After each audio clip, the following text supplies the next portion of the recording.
سرخط خبرها. بلاگر بدخشانی در تاجیکستان پیدا شد.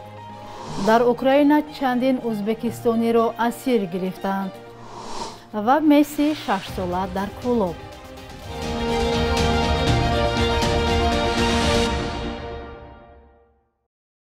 سلام بیننده های عزیز، هفته نوتان بخیر باشد. برنامه نویدی بامدادی است که با آخرین خبرهای تاجیکستان و جهان تقدیم شما می شود.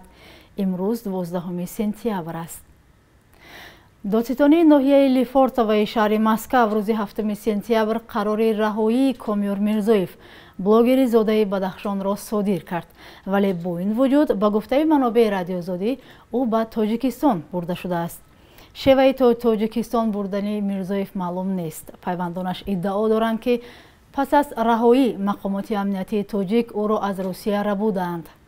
مقامات هنوز در این باره چیزی نگفتند. کامیار میرزویف به گاهی 5 سپتامبر در مسکو بازداشت شده بود. در قرار دادستانی ناحیه لیفورتوی مسکو که نسخه آن به دست رادیو آزادی رسید، گفته شده است کامیار میرزویف از جانب شعبه وزارت کارهای داخلی شهر خاروخ با اتهام تشکیل و اشتراک در گروه‌های جنایتی جستجو می شود. در قرار دادستانی گفته شده است که تاجیکستان در رابطه با این اتهام دلیل پیشنهاد نکرد، از این رو میرزویف آزاد شده است.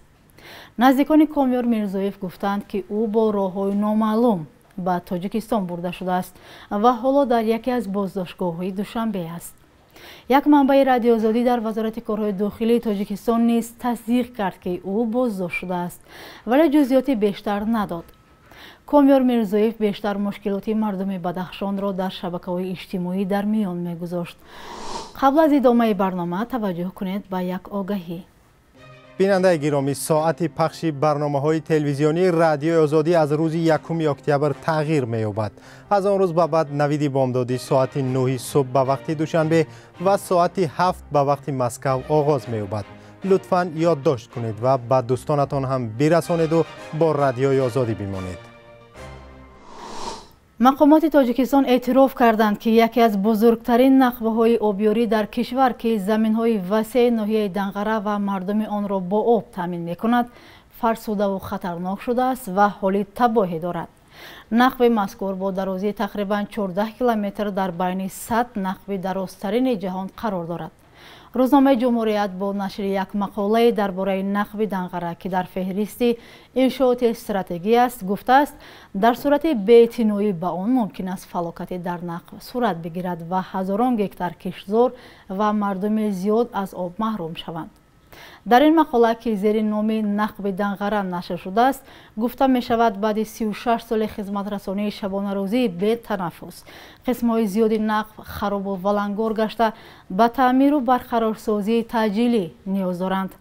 روزنامه از قول فیض‌الدین سردار مؤسسه دولتی نخب آب دنقره نوشته است که احوال دروازه‌های عظیم نخب هم بد است و آب دریای وحش کنسترکسی‌های آهن و بتونی زیر دروازه‌های سربند را سال گذشته سوراخ کرده وضعیت مرکب را به میان آورد. این زمان به وسیله این نخب بیشتر از 10,000 گکتار زمین آبیاری و 170,000 نفر از اهالی دنقره زادگاه رئیس جمهور تاجیکستان با آب تامین می شود. در شبکه‌های اجتماعی نوار بازی محمد جان 6 ساله از شهر کلوب که با نام مسی خردکک تاجیک مشهور است چرخ می‌زند. محمد جان هواداران خود را هم دارد.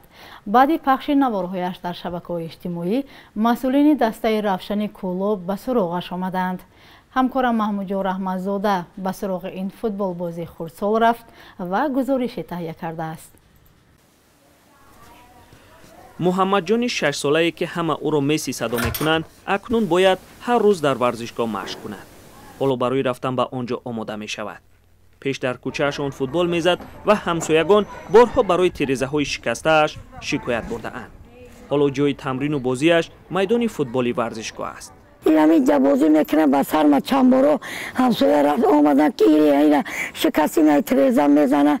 اینجا سرش میکردیم اینجا میدان چه داره قطیار دوستکاش میدان چه میروه. همین ای گودکی که خیلی 2 سالگی در شناخت تو در دستش تا حاضر بازی که محمد جان حکیموف میگوید از 2 سالگی فوتبال بازی میکرد. حالا در بوسه او را مسی مینامند، ولی خودش هوادار محمد صلاح حملگر لیورپول انگلیس است. در لباسهایش نه رقمی 10 بلکه 11 را گذاشته‌اند. فرمای محاسبه در تنم باشه، مسی شرفنای بزرگ، مسی پینالتی بزرگ، مسی گل که نمیتاری میگم. پدر محمد جان دروازه‌بان دسته فوتبال هولبوک ناحیه واسه است. او میگوید که هیچگاه نیت نداشت که فرزندش فوتبال باز شود، اما همیشه او را به تماشای فوتبال میبرده است. اکنون پدر میگوید که تصمیم فرزندش جدی است و دیگر از راهش نمیگرداند.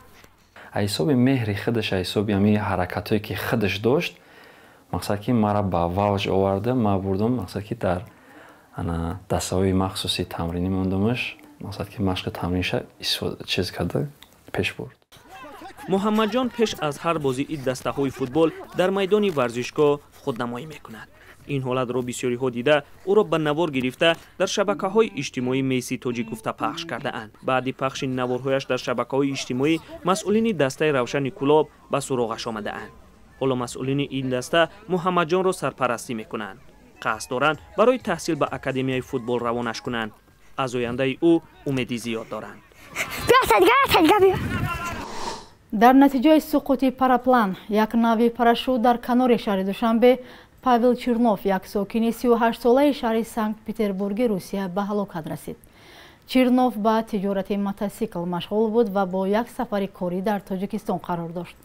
او صبح 10 سپتامبر به دوشنبه رفته است تا اینکه با پاراپلان پرواز کند، ولی هنگام پرواز پاراپلانش با مشکلی روبرو می شود و او به زمین می افتد.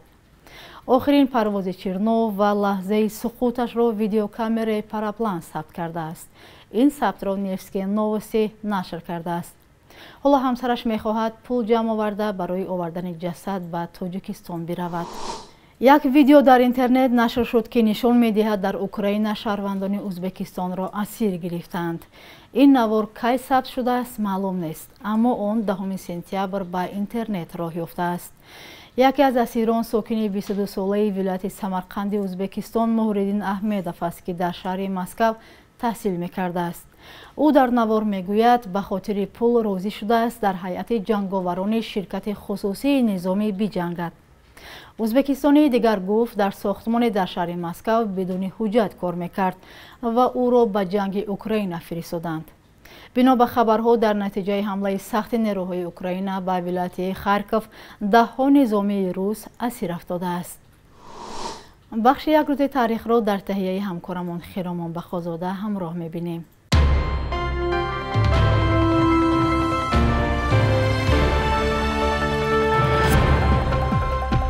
25 аср пеш охири солҳои 320-уми пеш аз милод қаламравҳои осиёи марказӣ имрӯза шоҳиди муборизаҳои шадиди артиши искандари мақдунӣ ва мардуми маҳаллӣ гардид.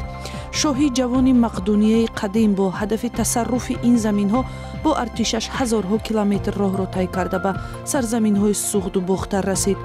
муқовимати мардумиро спитамен ба ӯҳда гирифт ки бо кӯмаки мардуми маҳаллӣ наздики 3 сол ба артиши азими искандар муқобилият нишон дод.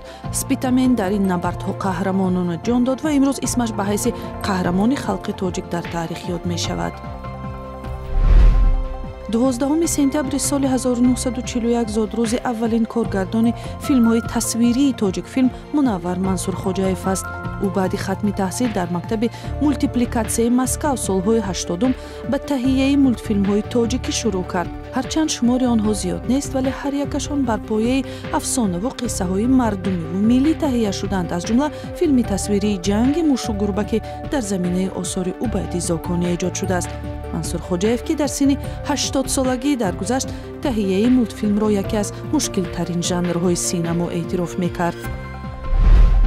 12 сентябри соли 2014 дар шаҳри Торонтои Канада бо ширкати Шоҳ Карим Ал-Ҳусайни Оқохони 4 осорхонаи исмоилиҳо таъсис ёфт. осорхонаи Оқохони 4 ки онро музеи исломӣ ҳам ном мебаранд, маконе барои нигаҳдорӣ ва муаррифии фарҳанги исломӣ ва намунаҳое аз ёдгориҳои таърихӣ баргузидаи худи Оқохони 4 гардид. بانک ملی قرب اسعار خارجی را برای امروز چنین تعیین کرده است. 1000 روبل روسی 164 سومانی و 100 دلار آمریکایی به 1024 سومانی و 25 درهم برابر است.